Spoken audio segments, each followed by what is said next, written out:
اعوذ باللہ من الشیطان الرجیم بسم اللہ الرحمن الرحیم السلام علیکم ورحمۃ اللہ وبرکاتہ۔ ڈیئر اسٹوڈنٹس، آپ کو نور اسکول اینڈ کالج میں ہم خوش آمدید کہتے ہیں۔ تو اسٹوڈنٹس، آج ہم مغلیہ سلطنت کا استحکام تیسرے لیکچر کی طرف جا رہے ہیں۔ تو اسٹوڈنٹس، آئی ہوپ گزشتہ لیکچر سے ریلیٹڈ جتنے بھی سوالات ہوں گے تو آپ کو اچھے سے آتے ہوں گے۔ تو میں کچھ سوالات آپ کے ذہن نشین کرنا چاہتا ہوں، اس کے لیے آپ ریڈی رہیں۔ تو now I start this question number 1۔ سوال نمبر 1، نور جہاں کا اصل نام کیا تھا؟ نور جہاں کا اصل نام کیا تھا؟ Very good. نور جہاں کا اصل نام مہر النساء تھا۔ یہ ہمارا ایم سی کیو بھی ہوگا اور شارٹ کویشچن بھی ہوگا۔ کیا نور جہاں کس کی بیٹی تھی؟ مرزا غیاث بیگ کی بیٹی تھی اور اس کا اصل نام مہر النساء تھا۔ اس کے بعد سوال نمبر 2، پانی پت کی پہلی لڑائی تو ہمیں پتہ ہے کس کے درمیان لڑی گئی تھی۔ پانی پت کی دوسری لڑائی کی بات کریں تو پانی پت کی دوسری لڑائی میں اکبر نے کس کو شکست دی؟ ویری گڈ، آپ کے مائنڈ میں ٹھیک آنسر آیا۔ اس کو نام تھا ہیمو بیکال، یعنی ہیمو کو شکست دی پانی پت کی دوسری لڑائی میں، اور جو دکن کا بادشاہ تھا تو اس کو شکست دے کر دکن پر بھی اکبر کی حکومت شروع ہو گئی۔ Very good. اگلے سوال نمبر 3، دین الہی کس نے شروع کی؟ دین الہی کس نے شروع کی؟ یس، ویری گڈ، یس۔ 1582 میں اکبر نے دین الہی شروع کی، اور کس کی مدد سے؟ ابو فضل اور فیضی کی مدد سے ایک نیا دین شروع کیا جس کو کہتے ہیں دین الہی، جس میں تمام مذاہب کے لوگوں کی باتیں شامل تھی، اور جس کے خلاف مجد الفسانی نے تحریک بھی شروع کی، اور کافی حد تک وہ اس میں کامیاب ہو گئے۔ تو اسٹوڈنٹس، آج کے لیکچر کی طرف جا رہے ہیں۔ تو اسٹوڈنٹس، اپنے ہاتھ میں پینسل لیں، شارٹ کویشچن، ایم سی کیو، ساری چیزیں آپ ساتھ ساتھ میں کور کریں گے۔ تو students, now I start the book. Students, مغلیہ سلطنت کا استحکام میں آج ہم تیسرے لیکچر کی طرف جا رہے ہیں۔ تیسرا لیکچر ہے شہاب الدین شاہ جہاں کا دور حکومت، مغلیہ دور کا سنہری زمانہ۔ یعنی کہ یہ ہمارا لانگ کویشچن بھی ہوگا کہ شہاب الدین شاہ جہاں کے دور کو مغلیہ دور کا سنہری زمانہ کیوں کہتے ہیں۔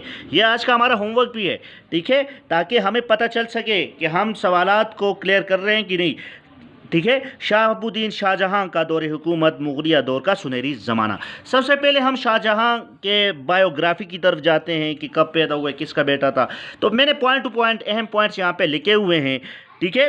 اسٹوڈنٹس، شاہ جہاں جہانگیر کا بیٹا تھا۔ سوال نمبر 1 تو یہ پیدا ہو گیا کہ شاہ جہاں کس کا بیٹا تھا؟ شاہ جہاں نور الدین محمد جہانگیر کا بیٹا تھا، ٹھیک ہے۔ شاہ جہاں جہانگیر کا بیٹا تھا۔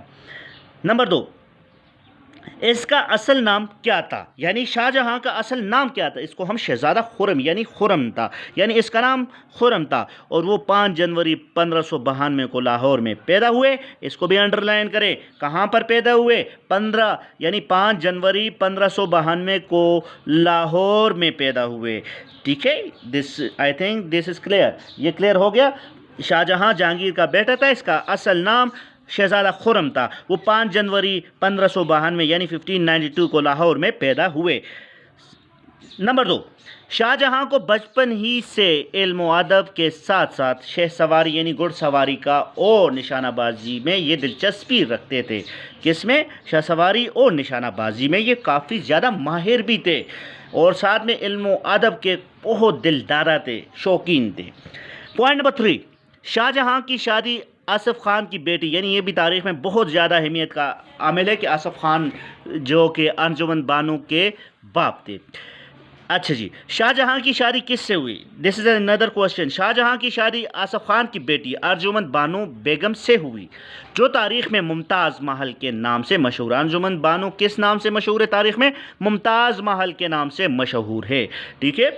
شاہ جہاں کی شادی آصف خان کی بیٹی انجمن بانو بیگم سے ہوئی، جو تاریخ میں ممتاز محل کے نام سے مشہور ہے۔ یہ تو تھا پوائنٹ نمبر 3۔ پوائنٹ نمبر 4، شاہ جہاں کے دور کو مغلیہ دور کا شاہ جہاں کے دور کو مغلیہ دور کا سنہری زمانہ کہا جاتا ہے۔ کیوں کہا جاتا ہے؟ اب یہ اس کا آنسر، یہ ہمارا شارٹ کویشچن ہوگا کہ شاہ جہاں کے دور کو مغلیہ دور کا سنہری زمانہ کیوں کہتے ہیں۔ شارٹ کویشچن یہاں پہ ہی کلیئر ہو گیا کہ شاہ جہاں کے دور کو مغلیہ دور کا سنہری زمانہ کہا جاتا ہے کیونکہ اس کے دور میں مغلیہ سلطنت اپنے پیک پر تھی، عروج پر تھی، عروج کو پہنچ چکی تھی اور ملک بھر میں امن و امان اور خوشحال کا دور دورہ تھا. تو اس وجہ سے یعنی کہ خوشحالی تھی، ہر طرف خوشحالی تھی، اور ساتھ ساتھ میں شاہجہاں اپنے سلطنت کو وسیع سے وسیع تر کرتا گیا. تو مین کے سمپل اس دیش کے تمام لوگ خوشحال تھے، ملک میں امن و امان بھر پاتا. تو اس وجہ سے شاہجہاں کے دور کو مغلیہ دور کا سنہری زمانہ کہا جاتا ہے. اب آتے ہیں شاہجہاں کی ایڈمنسٹریشن کی طرف کہ اس نے نظم و نسق کیسے چلایا ہندوستان کا. تو اسٹوڈنٹس، شاہجہاں نے مرکزی بادشاہت کا نظام قائم رکھا اور بادشاہی اصل اختیارات کا سرچشمہ تھا. تو مین کہ اس نے سارے اختیارات بادشاہ کو دیے، اور ساتھ ساتھ میں شاہجہاں نے صوبوں میں بعض انتظامی تبدیلیاں بھی کیے. وہ تقریباً تمام ہندوستان کو اس نے وہ 22 صوبوں میں پر مشتمل تھا، یعنی اس نے ہندوستان کو 22 صوبوں میں تقسیم کر لیا. یعنی کہ ہم کہہ سکتے ہیں شاہجہاں نے صوبوں میں بعض انتظامی تبدیلیاں بھی کیے، اور وہ 22 صوبوں پر مشتمل سلطنت کا حاکم تھا. ہندوستان کے 22 صوبوں میں اس نے اس کو تقسیم کر دیا تھا.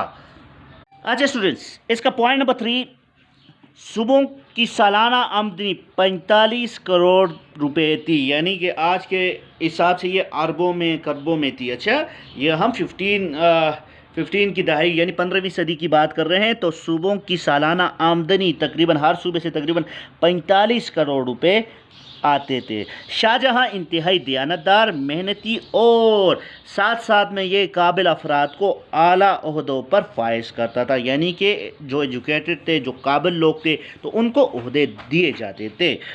ساتھ ساتھ میں پوائنٹ نمبر 5 ہے، شاہجہاں سرکاری حساب کا خود پڑتال کرتا، یعنی حساب و کتاب خود کرتا، کیونکہ یہ بہت ہی پڑھا لکھا انسان تھا. تو شاہجہاں سرکاری حسابات، جتنے بھی سرکاری امور کے حسابات تھے، یہ خود جانچ پڑتال کرتا تھا اس کا.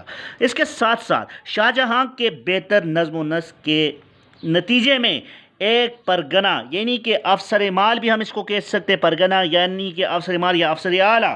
ٹھیک ہے، ایک پرگنہ یعنی افسر مال سے تقریباً 10 لاکھ کی رقم سرکاری مد میں وصول کی جاتی. ٹھیک ہے، اور ساتھ ساتھ میں اکبر کے زمانے میں یہ رقم 3 لاکھ تھی، یہ کم تھی، اور اس کے زمانے میں 10 لاکھ تک پہنچ گئی تھی. یعنی کہ اکبر کے زمانے میں صرف 3 لاکھ انکم تھی، اور یہ 10 لاکھ تک پہنچ گئی. اس کے ساتھ ساتھ شاہجہاں ایک بہترین مالیاتی نظام کا قیام عمل میں لایا اس نے، یعنی شاہجہاں ایک بہترین مالیاتی نظام کو متعارف کروا چکا تھا ہندوستان میں. ساتھ ساتھ میں فوجیوں کی کل تعداد تقریباً 4,40,000 تھی. یہ بہت بڑی فوج تھی ہندوستان میں. اس نے فوج کو بڑھا دیا تھا، تقریباً 4 لاکھ کے قریب سپاہی اس کے پاس تھے، یعنی کسی بھی قوت کو آسانی کے ساتھ مات دے سکتا تھا.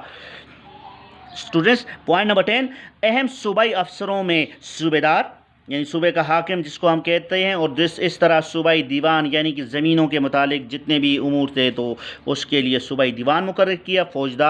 فوجدار اور کوتوال یعنی کہ کچہری وغیرہ، تانا وغیرہ بھی اس نے شامل کیا. اس کے ساتھ ساتھ یہ تو اس کی پوری بایوگرافی آ گئی تھی شاہجہاں کی. تو اسٹوڈنٹس، اب آتے ہیں سلطنت کی وسعت. ہر بادشاہ کی خواہش ہوتی ہے کہ وہ اپنے سلطنت کو وسیع سے وسیع تر کر دے. اب اگر اکبر کی بات کریں تو میں نے آپ کو پہلے لیکچر میں بتایا تھا کہ اکبر نے تقریباً 80% ہندوستان پر قابض ہوا تھا. اس نے 80% ہندوستان پر اپنی حکومت قائم کی تھی. تو اب شاہجہاں کی بات کرتے ہیں. تو شاہجہاں نے سلطنت کی وسعت میں کیا اہم کردار ادا کیا، اس میں پوائنٹ میں نے لکھے ہوئے ہیں. شاہجہاں نے فتوحات کے ذریعے مغلیہ سلطنت کو وسعت یعنی پھیلا دیا تھا.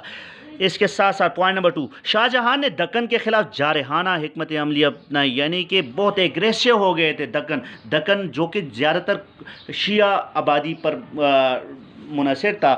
اسٹوڈنٹس، اگر ہم بات کریں دکن کی بات کریں تو یہاں کی اکثریتی آبادی شیعہ مسلمان پر مشتمل تھی، اور یہ مغلوں کے خلاف تھے. جتنے بھی شیعہ تھے یہ مغلوں کے خلاف تھے. یہ لوگ شاہ ایران کو اپنا محافظ سمجھتے، جو ایران کا بادشاہ تھا اس کو اپنا محافظ سمجھتے تھے، اور ساتھ میں مغلوں کے خلاف مرہٹوں کی مدد بھی کرتے تھے.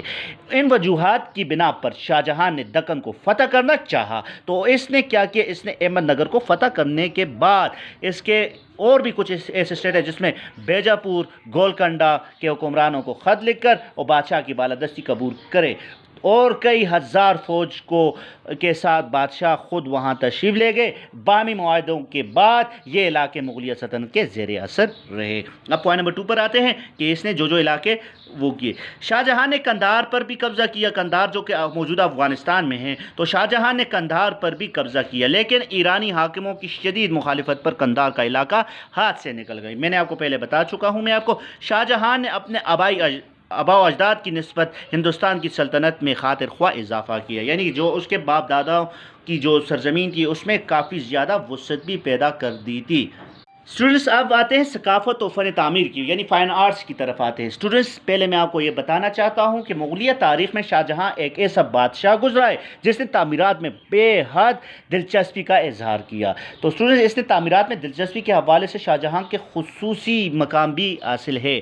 تو شاہ جہاں کے عہد کو، یعنی کہ یہ میں نے لکھا پوائنٹ 1 کو، شاہ جہاں کے عہد کو یعنی دور حکومت کو اہم عمارتوں میں آگرہ کا تاج محل انتہائی خوبصورت عمارات میں سے ایک عمارت ہے، جو کہ دنیا کے 7 عجوبات میں ایک عجوبہ بھی ہے، یعنی ونڈر آف ورلڈ میں دنیا کے 7ویں عجوبے پر یہ آتا ہے۔ یہ انسانوں کا بنایا ہوا ایک عجوبہ ہے۔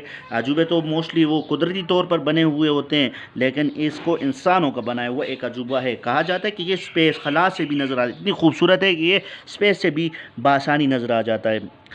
چلیں آگے پوائنٹ نمبر 2 پر آتے ہیں۔ یہ محل 17 سال کی مدت میں، اب یہ ہمارا ایک MCQ ہے کہ تاج محل آگرہ کتنے مدت میں تکمیل تک پہنچا تھا؟ وہ 17 سال کی مدت میں مکمل ہوا۔ دیگر عمارتوں میں، اگر دیگر عمارتوں کی بات کریں، کیونکہ اس کو عمارت سازی کا بادشاہ بھی کہتے ہیں، جس میں موتی مسجد آگرہ، قلعہ، اس کو قلعہ نہیں کہتے، اچھا قلعہ کیا کہیں گے، قلعہ آگرہ، شالیمار باغ لاہور، لال قلعہ دہلی، جامع مسجد دہلی، نشاد باغ، یعنی کہ نشاد باغ کشمیر میں ہے، کشمیر مشہور ہے، اس کے تعمیر کردہ عمارات ہے یہ۔ نمبر 3، شاہ جہاں کو بجا طور پر عمارت سازی کا بادشاہ کہا گیا ہے، کیونکہ اس نے کافی زیادہ، شالیمار باغ ہم نے دیکھا ہے لاہور میں، ٹھیک ہے، اور ساتھ میں تاج محل کی بات کریں، مسجد آگرہ کی بات کریں، قلعہ آگرہ دہلی، یہ ساری چیزیں آتی ہیں اس میں۔ شاہ جہاں کو بجا طور پر عمارت سازی کا بادشاہ کہا گیا ہے۔ شاہ جہاں نے اپنے 30 سالہ عہد حکومت میں دہلی، آگرہ ہندوستان میں، ٹھیک ہے، دہلی کے قریب آگرہ، کشمیر، لاہور، قندھار، کابل اور دیگر بڑے شہروں میں بے شمار قلعے اور مساجد تعمیر کروائے۔ اب وہ جگہ کون کون سی آپ کے مائنڈ میں ہونی چاہیے، اچھا یہ چیز، یعنی کہ اس کا 30 سالہ عہد تھا، یعنی اس نے کتنے سال حکومت کی؟ 30 سال، اس کو انڈرلائن کرے، یعنی شاہ جہاں نے اپنے 30 سالہ عہد حکومت میں دہلی، آگرہ، کشمیر، لاہور، قندھار، کابل اور دیگر بڑے شہروں میں بے شمار قلعے اور مساجد تعمیر کروائے۔ یہ تو اس کی فن تعمیر یعنی فائن آرٹس کی بات کی اور ثقافت کی بات کی۔ اس کے ساتھ شاہ جہاں کے بیٹوں کے درمیان تخت نشینی کی جنگ۔ تو اسٹوڈنٹ یہاں سے اب مغلیہ سلطنت کمزور ہونا شروع ہو جاتی، جب تخت نشینی کی جنگ شروع ہو جاتی تو لازمی بات ہے کہ ملک میں انتشار برپا ہو جاتی ہے۔ اچھا شاہ جہاں کا شاندار دور حکومت جنگ تخت نشینی سے ماند پڑ گیا، یعنی کہ اتنا بہترین دور حکومت تخت نشینی کی جنگ کی وجہ سے پیکا پڑ گیا تھا، جو اس کی بیماری کے فوراً بعد شروع ہوئی۔ جب یہ شاہ جہاں بیمار ہو گیا تو تخت نشینی کی جنگ ان کے بیٹوں میں شروع۔ ان کے بیٹوں کے نام کیا تھے؟ یہ ہمارا شارٹ کویشچن ہے۔ شاہ جہاں کے کتنے بیٹے تھے؟ 4۔ یہ ہمارا شارٹ کویشچن ہے، شارٹ کویشچن 4 آئی تھنک۔ شاہ جہاں کے 4 بیٹے تھے، ان کے نام کیا تھے؟ تو نام بھی آپ کو آنا ہی چاہیے، اور وہ کہاں کے گورنر تھے۔ شاہ جہاں کے 4 بیٹے تھے۔ سب سے بڑا دارالشکوہ، شکوہ نہیں ہے، اچھا دارالشکوہ تھا، جو کہ پنجاب کا گورنر تھا، یعنی دارالشکوہ کہاں کا گورنر تھا؟ سب سے بڑا بیٹا تھا جو پنجاب کا گورنر تھا۔ دوسرا بیٹا شجاع، بنگال کا، جو کہ بنگال کا تھا۔ تیسرا بیٹا اورنگزیب، ٹھیک ہے، یہ ہم اس کے بعد پڑھیں گے، جو بادشاہت مل جاتی ہے تو وہ اورنگزیب کو ہی ملے گی۔ تیسرا بیٹا اورنگزیب دکن، اور چوتھا مراد گجرات کا گورنر تھا۔ یہ آپ نے یاد بھی کرنا، یہ آپ کا امپورٹنٹ شارٹ کویشچن ہے۔ اچھا پوائنٹ نمبر 3 میں لکھا ہے کہ شاہ جہاں 1657 کو سخت بیمار پڑ گیا، یعنی کہ 1657 کو سخت بیمار ہو گیا، اور اس پر شاہ جہاں کے بیمار ہوتے ہی دارالشکوہ نے